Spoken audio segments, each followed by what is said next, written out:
What's going on, everybody? It's Metsu here, and patch 1.0.5 is finally here. Now, in this patch, there are a lot of things to cover, so this might be a long video. Without further ado, let's go ahead and hop right into it, starting us off with the new content. Being that they added the Tokyo 3 level. Everyone has been waiting for this. It's where you're on a yacht or a giant boat, and I have no idea what is going to happen. Next up, they added the new special zombie that will spawn on all levels. So this isn't exclusive just to the Tokyo level 3 level. Now it's going to be across all levels, and that is something very interesting to look forward to and may present us, new gameplay styles dealing with this new zombie type. Now, when it comes to the new features, there are a lot of new features and I think different changes, but let's continue going. So for new features, they added private lobbies. Finally, you no longer have to just keep on readying up with randoms, and now you can actually invite your friends and have private lobbies. If you guys probably want to just be you and a friend and play with 2 AI, you can probably now do that. In PvP, if you want to have scrims, you can now have scrims. Add the ability to host the game locally in private lobbies. So I'm guessing that this is now for, LAN parties. Added the ability to disable bots in private lobby. Wow. That is actually really cool. So if you wanted to do a solo run of something, you could. Or if you and a friend just wanted to do co-op, that is actually really freaking dope. I like that a lot. That can definitely increase the difficulty depending on how many players you're playing with, be it 1 or 2, and disabling the 3rd or however many, bots are playing with you. That is awesome. Added UI that shows maximum difficulty each level was completed on. That's cool. That way you don't forget, I guess what level you're playing on. Added an FOV scale slider. I really want to see how crazy this FOV slider was. A lot of people were asking for this because I guess it was just too close to the back in 3rd person, but now you're able to stretch that back. So I really want to see how far you can go with that and how it will look and affect gameplay. Added option to change PvP loadout during the game. This is great. So if somebody was trying to level up a class and you're like, you know what, screw it, I'd rather win the game, you can now switch up your class. If someone is using a class and you're like, you know what, I can use that class better, now you can switch their class and body them. So that's great. Alright, so now when it comes to AI, added a feature that will prevent Lurker from spawning near players that are joining the game in process. Lurkers just have terrible freaking spawns. Like, you could literally wipe out a room, and then the moment you turn back, a lurker's in the corner and just lunge at you. So I guess that before this patch, lurkers would target players who are then joining for whatever reason. So I'm glad that's fixed. Triple delay, which governs how often lurker can spawn in the exact same position. That is really good. Now lurkers will not spawn nearly as often. That is awesome. Content sprinting will now aggro zombies from a bigger distance. Huh. I did not know that sprinting actually had a noise effect, in which case, aggro zombies. That's really cool. So now you're going to have to, be careful with your sprinting, because now they increase the radius, at which case you would aggro zombies. That makes it a lot more realistic. That's really cool. Reworked quote-unquote zombie stagger mechanics. When hit, zombies used to play a long hit animation based on gun caliber and an element of randomness. Now they will play hit animation based on gun caliber, and if they are hit repeatedly in a short time frame. This will make shotguns and fast firing weapons more consistent at staggering zombies.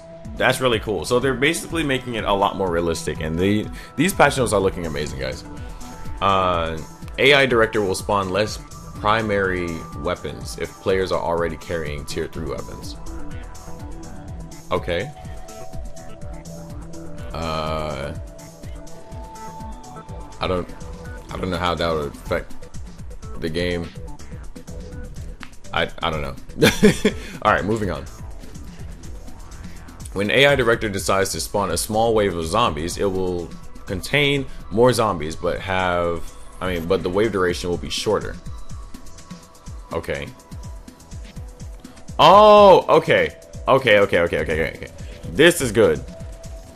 So outside of when the swarm is supposed to come, as in, you know, when you have to defend a point, now when those random hordes come in, similar to Left 4 Dead, there's going to be a lot more zombies, but you don't have to deal with them as long. You just have to deal with more of them. All right, cool. Made stealth more consistent across all levels. Executing perfect stealth will delay the first wave of non-swarm zombies. That's really good. Sometimes you would try to, you know, stealth throughout a mission and it just wouldn't work out. They'd still get triggered anyway. Increased chance of spawning special zombies in idle state. Alright, so if there's a bunch of, you know, players that are just idle and trying to, I guess, be carried, it's going to make it a lot harder for the players to play just because, you know, a lot more special zombies are going to be spawning and coming at you. Or you could use this to your advantage and everybody be idle, increase the spawn rate of a bunch of special zombies, and then just farm the XP on those special zombies. Now let's move on to the weapons. There's a lot of weapon changes. The compact SMG non-silenced version deals 8% more damage. Machine pistol bottom branch version 5 deals 6% more damage. Machine pistol increased rate of fire by 9% for all versions. Sporting carbine top branch versions deal 5% more damage. Sporting carbine bottom branch versions mag size is increased by 3. Advanced SMG non-silent version 5 deals 5% more damage. Advanced SMG increased accuracy of both version 4s.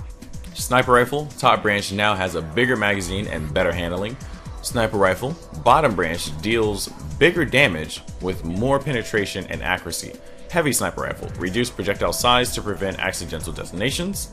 Revolver significantly increased damage.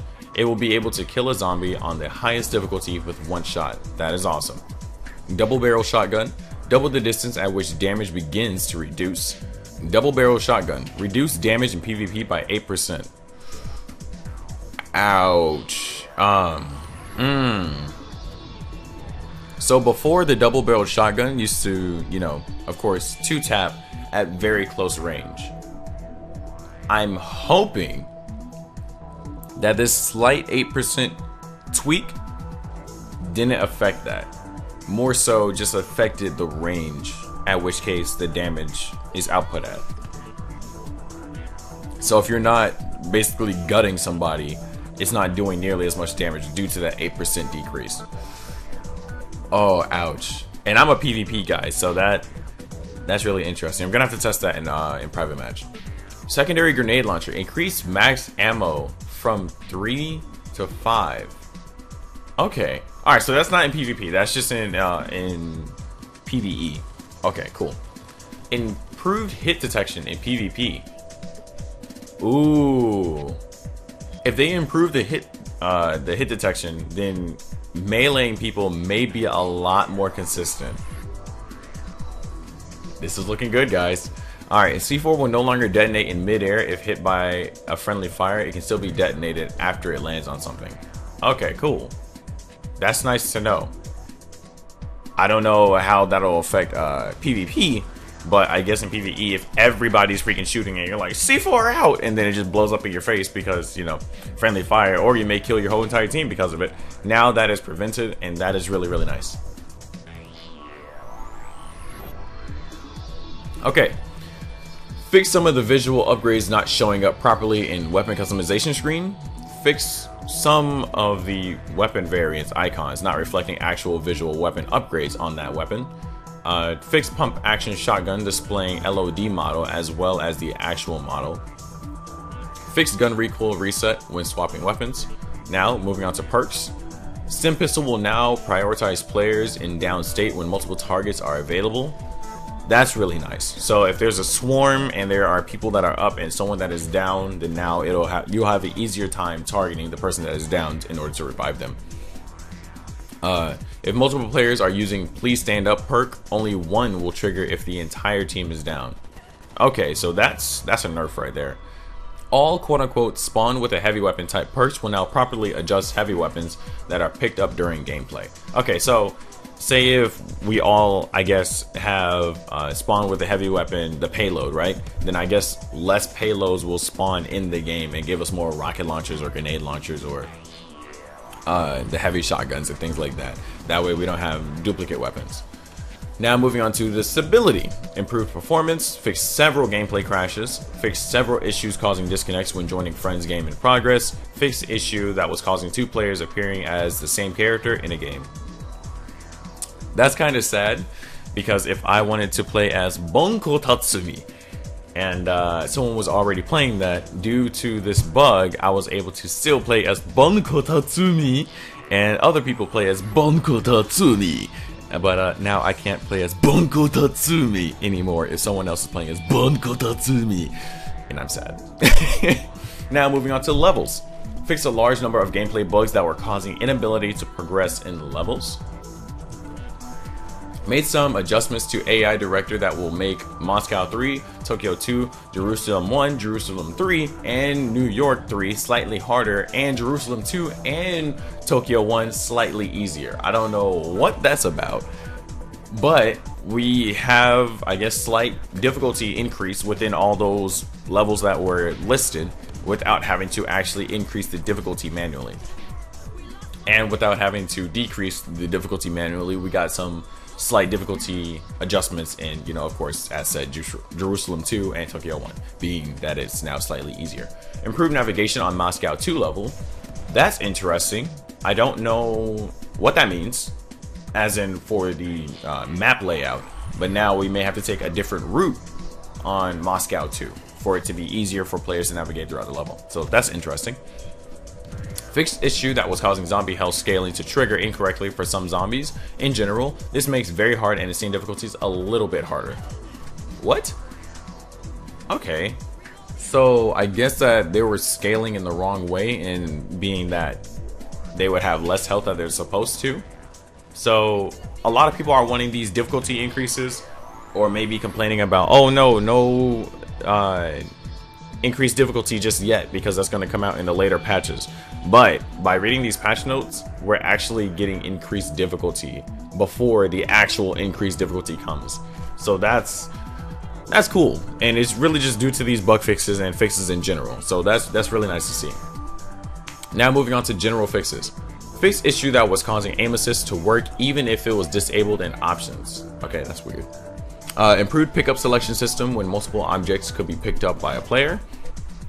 Fixed issue that was causing player to respawn with 0 ammo.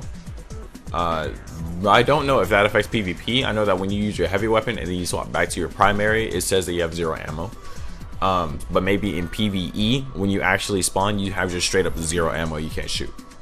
Fixed issue that was preventing dead players turning into zombies in some cases. That was preventing dead players turning into zombies. Okay.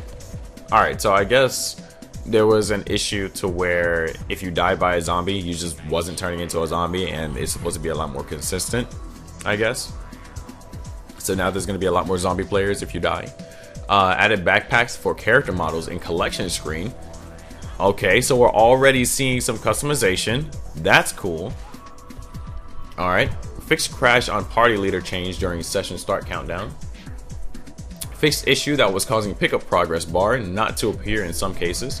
Fixed player and specialization level display sync in scoreboard and in lobby. Fixed barricade defense kit icon display on HUD. Backstory unlock UI indicator will no longer display if you have already unlocked the backstory video. Fixed issue that was causing some weapons to deal less damage with explosive ammo active in PvP. That is really nice. That is actually really freaking good. Hopefully, this means that if you combine the explosive ammo with the sniper, it may not two-shot, but you're gonna have a lot less health, and people are going to easily be able to just, you know, finish people off. That is really freaking good. And now explosive ammo got a buff, so people that play support, be putting down those supply kits, because everybody that picks up that explosive ammo is now having the guaranteed damage buff that they're supposed to have, rather than doing less damage and nerfing themselves accidentally, or unintentionally, I should say. Now for the last three, fixed friendly/enemy player overhead marker not appearing in some cases. Fixed quote-unquote floor is lava trophy not triggering correctly. Player will no longer drop defense kits when picking up C4 charges in Japan 2 level. So there was a lot to cover in this update. And now, mind you, we have 2 more, possibly 2 more, because it said there's going to be updates across May, June, July. But this update didn't come until June. So I don't know. I don't know how many more they have planned. Maybe they're saying that within these 3 months, there's going to be updates in general. But we got our roadmap, and we can only just look forward to the future updates. But this was a giant pack to go over, and I'm satisfied. I'm really digging it. I'm really just most excited about private matches and really just testing out a bunch of stuff, and definitely private matches when it comes to PvE, and taking a single friend in online, and then, you know, him and I or her and I just go throughout the level as 2 players and try to beat it. That's gonna be really freaking fun. Nonetheless, this was Metsu Jakin, and I hope you guys enjoyed this video. If you did, then be sure to leave a like. If you have anything that you dislike or definitely like about this patch, then definitely leave it in the comment section below. I will be down there discussing with you guys, hyping over you guys, and possibly even saying, nah, I don't like that either. But again, this was Metsu Jakin. I'll catch you guys in the next video. I'm out. Peace.